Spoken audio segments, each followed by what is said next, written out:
అందరికీ నమస్కారం. 500 నోట్లు ఎప్పటి నుంచో అంటే బ్యాన్ అయిపోతుంది, రావట్లేదు అన్నట్లు కూడా ఒక వార్త అయితే ఫుల్గా సర్క్యులేట్ అవుతుంది.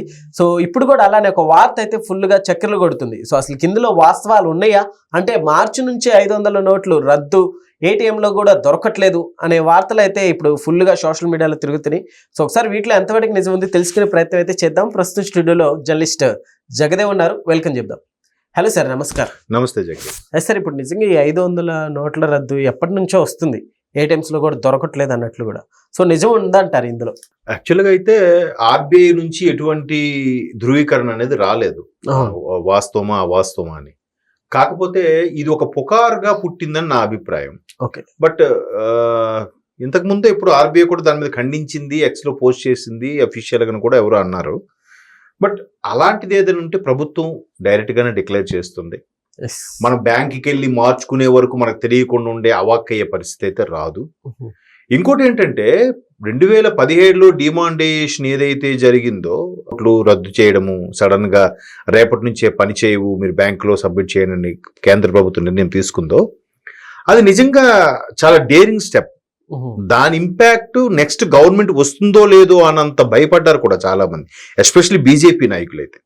బట్ బీజేపీ మాత్రం, ప్రభుత్వం మాత్రం ఎలా ఆలోచించిందంటే మాకు నష్టం జరిగినా పర్వాలేదు, ఇలాంటి తీవ్రవాద సంస్థలు లేదంటే దొంగ నోట్లు, ఫేక్ నోట్లు సృష్టించే వాళ్ళందరూ కూడా ఒక చెక్ పెట్టాలని డిసైడ్ అయ్యారు. అందుకే అంచెలంచెలుగా చేసుకొస్తుంది.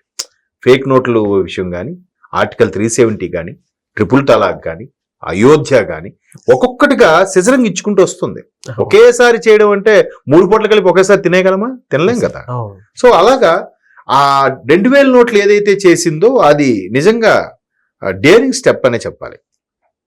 ఇప్పుడు అదే పంథాలో మరలా 500 నోట్లు కూడా ఫేక్ వస్తున్నాయి అనే ఉద్దేశంలో ఇకపై బ్యాంకులను డ్రా చేస్తే 500 నోట్లు రావు, ఓన్లీ 100, 200 వస్తాయి, ఇట్లాంటి ఒకసారిగా పుకారు పుట్టింది. పుట్టిన తర్వాత ఇప్పుడు దానికి ప్రభుత్వం ఖండించాలి. ఆర్బీఐ ఖండించినట్టుంది ఆల్రెడీ. ఇది కేవలం ఒక వర్గం ప్రజలు క్రియేట్ చేసే ఇవి. ఎందుకంటే మీరు కూరగాయల షాపుకి కానీ లేదంటే ఫిష్ మార్కెట్ కానీ వెళ్ళేటప్పుడు ఈ చిన్న చిన్న 10 రూపాయలు ఉంటాయి కదా, ఇవి తడిచిపోతాయి, పాడైపోతున్నాయి, త్వరగా చిరిగిపోతున్నాయి అని చెప్పి ప్రభుత్వం 10 రూపాయల కాయిన్, 20 రూపాయల కాయిన్లు తీసుకొచ్చింది కొత్తవి. తీసుకొస్తే 10 రూపాయలు ఎవడో ఒకటి పుకారు పుట్టాడు, 10 రూపాయల కాయిన్లు చెల్లవు. 10 రూపాయల కాయిన్ చెన్నపోవడం ఏంటి? నోట్ అయితే చిరిగిపోతుందని కదా గవర్నమెంట్ తీసుకొచ్చింది. మళ్ళీ దానికోసం రీజనల్ ఆర్బీఐ ఆఫీసర్ ఎవరైతే ఉన్నాడో ఆయన మళ్ళీ ఒక ప్రకటన రిలీజ్ చేయాల్సి వచ్చింది. ఇదంతా ఫేక్, మేము ఎవరు 10 రూపాయలు 20 రూపాయల నోట్లు ఆర్బీఐ దించింది, అవి మీరు వాడుకోండి. 10 రూపాయల నోట్లు బాగా తక్కువైపోయి పైగా చిరిగిపోయినట్టు అయిపోతున్నాయి, ఇకపై అవి రావు, కాయిన్సే వస్తాయని క్లియర్ గా చెప్పింది. అప్పుడు మళ్ళీ చలామణిలోకి వచ్చాయి. లేదంటే నేను కూడా ఫేస్ చేశాను. ఒకసారి టిఫిన్ షాప్ లో ఒక 10 రూపాయల సరిపడలో కాయిన్ తీసి ఇచ్చా, ఈ కాయిన్ చెల్లదు బాబు అన్నాడు. అదేంటే స్వామి, దాని మీద భారతదేశం ఆంగ్లం ఉంది, రాజముద్ర ఉంది, ఇండియా ఆర్బీఐ ప్రింట్ చేయించింది, ఇవన్నీ ఏమనంటే లేదు సార్ అని. అంటే అలాంటివన్నీ చెక్ పెట్టడానికి ఒక ప్రకటన రిలీజ్ చేసింది. ఇప్పుడు మరలా ఆ 1000 రూపాయల నోట్లు ఏదైతే 2017లో బ్యాన్ చేశారో ఇప్పుడు మరలా 500 కూడా చేస్తారు, ఎక్కువైపోతున్నాయి, ఫేక్ వస్తున్నాయి అనేలాగా ఒక రోమర్ ఏదైతే ఉందో దాన్ని చెక్ పెట్టడానికి ఎవరో పుట్టించిన పుకారు ఇది. ఇప్పుడు జనరల్గా మీరు అబ్జర్వ్ చేస్తే సోషల్ మీడియా వేదిక మీద వచ్చిన తర్వాత, అందులో ఆర్టిఫిషియల్ ఇంటెలిజెన్స్ పెరిగిన తర్వాత ఎవడో ఒకడు ఊరికే సరదాగా ఒక పోస్ట్ చేస్తాడు, అరే ఇది ఎంత వైరల్ అవుద్దో చూద్దాం, ఇది తిరిగి తిరిగి మళ్ళీ నా దగ్గరికే వచ్చిందనుకో సూపర్ వైరల్ అయినట్టు, లేదనుకో మన ప్లాన్ సక్సెస్ అవ్వనట్టు అనేలాగా కొంతమంది ఆకతాయిలు ఇదే పనిలో ఉంటారు. అలా ఉన్నప్పుడు ఏమవుతుంది, కొన్నిసార్లు అది బాగా స్ప్రెడ్ అయిపోతుంది. స్ప్రెడ్ అయితే అమ్మ బాగా స్ప్రెడ్ అయిందిరా మనం ఇచ్చింది, వీడికి ఇది ఒక సునకానందం. ఊరికే ఫేక్ ప్రచారం చేయడం, ఫేక్ గా క్రియేట్ చేయడము. ఇవి ఏ వచ్చిన తర్వాత ఒకసారి చూడండి, ఇదేంటిది ఆంజనేయ స్వామి మొన్నవాడు పెట్టాడు, హనుమాన్ ఒక రామాలయంలో ప్రేర్ చేసుకుంటున్నాడు, వెనక నుంచి ఒక చిన్న నీడలాగా ఒకటి వెళ్తుంది చూడండి అనుకొని. హనుమాన్ భగవంతుడిని చూడగలవా నువ్వు? ఇప్పుడు భగవంతుడు కోటి సూర్య ప్రకాశుడు అంటాడు, అంటే ఒక సూర్యుడే నువ్వు ఇలా చూడలేవు, అలాంటిది కోటి సూర్యులు కలిస్తే వచ్చే భగవంతుడు నువ్వు చూడగలవా? నీ కళ్ళు ఆ శక్తిని చూడగలుగుతాయా? చూడలేవు. దానికి అంటే ఏ వచ్చిన తర్వాత ఇవన్నీ క్రియేటివ్. ఆ 500 ఎవడో ఒక నోటు పెట్టి 500 నోటు బ్యాన్ చేసేస్తున్నారు, ఇకపై 500 నోటు మీద గాంధీ బదులు నెహ్రూ బొమ్మ పెడుతున్నారు అంటాడు ఒకడు, నెహ్రూ తీసేసి వాజ్పేయి పెడుతున్నారు అంటాడు ఒకడు. ఏదో ఊరికే అంటే మనది ఎంత హల్చల్ అవుతుంది. వాడు అందుకే ఏమంటాడు, ఇలా అనుకుంటుంది ప్రభుత్వం అట అని అంటాడు. ఒకవేళ ఏదంటే ఎవరిని కేసేస్తాడని భయంకో, లేదంటే ఇది సరిగ్గా అమ్మో ఇది రిస్క్ ఎందుకులే అని చెప్పి ఒక ఫేక్ క్రియేట్ చేసి ఫేక్ వార్తలే క్రియేట్ చేసేస్తారు. అందుకే సోషల్ మీడియా వేదిక మీద వచ్చిన ఏ వార్తనైనా, ఆఖరికి సోషల్ మీడియా వేదిక మీద నడిపించిన ఛానల్స్ కూడా కొన్నిటివి చూస్తే చాలా మంది అది ఛానల్లో వచ్చింది నిజమేనా, అవునట కదా, కరెక్టేనా, ఇలా అడుగుతున్న పరిస్థితి ఎందుకు వచ్చిందంటే ఇట్లాంటి పుకార్ల వల్లే మనం రాసే వార్త మనం చెప్పేవి కూడా నమ్మటం లేదు. ఇప్పుడు మనం ఈ వేదిక మీద మనం ఈ చర్చ ఎందుకు పెట్టుకున్నాం, ఇది చూసి కొంతమందికైనా రీచ్ అవుతుందేమో, ఈ ఫేక్ లేవని ఇదంతా ఫేక్ న్యూస్. 500 నోట్లు ఉన్నాయి చలామణి, ఉన్న దాంట్లో హైయెస్ట్ నోట్ ప్రస్తుతానికి 500.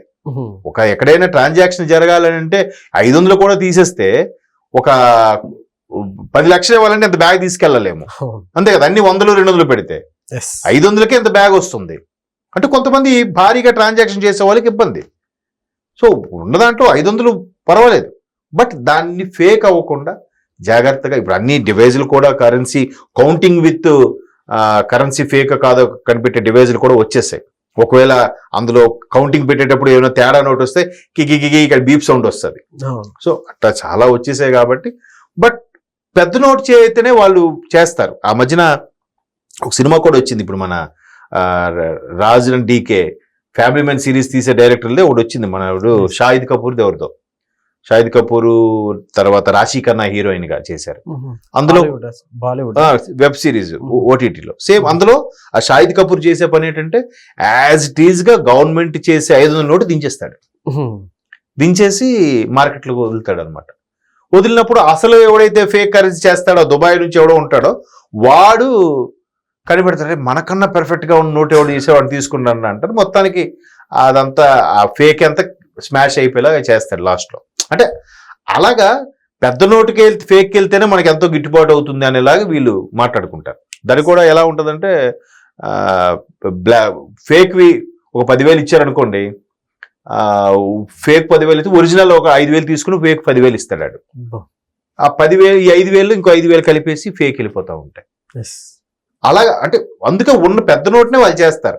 ఆ పెద్ద నోట్నే చెక్ పెట్టడానికి వీళ్ళందరూ ప్రయత్నాలు చేస్తుంటారు. ఆ ప్రయత్నాల్లో భాగంగా పుట్టిందే ఈ పుకారు. 500 నోటే ఉన్న దాంట్లో పెద్ద నోటు కాబట్టి దాన్ని ఫేక్ చేస్తున్నారని చెప్పి గవర్నమెంట్ తీసేస్తుంది అని అంటాడు ఎవడో. తీసేస్తే బాగున్నురా అనుకుంటాడు ఎవడో ముందు, దాన్ని ఎవడో విని తీసేస్తున్నారట్రా ఎవడో మాట్లాడుకుంటూ విన్నాను అంటాడు. ఆడు తీసేస్తే బాగున్ను అని అనుకుని ఉంటాడు, వీడు ఏకంగా తీసేస్తున్నారని చెప్తాడు. సో అట్లా వచ్చిన పుకారే కానీ ఆర్బీఐ కానీ సెంట్రల్ గవర్నమెంట్ కానీ ఇటువంటి స్టేట్మెంట్ ఏమి ఇవ్వలేదు. 500 నోట్ అయితే ప్రస్తుతానికి చలామణిలో ఉంటుంది ప్రస్తుతానికైతే. Okay sir, thank you.